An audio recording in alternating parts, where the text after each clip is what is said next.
Hello বন্ধুরা, আমরা এখন এসেছি সুন্দরবন দল ফেলতে। কাছে এই আমাদের চারা লাগানো হয়ে গেছে, আমরা দল ফেলবো।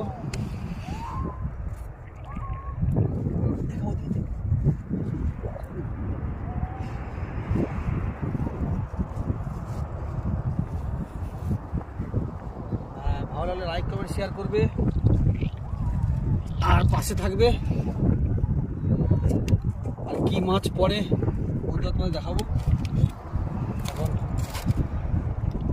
রেডি হয়ে গেছে প্রায়। মাছগুলো অনেক ছোট করছিস। আগের দিন রাত্রে আমরা ওই পার্শে মাছ ধরেছিলাম। পার্শে মাছ দেখেছো? পার্শে মাছ কেটে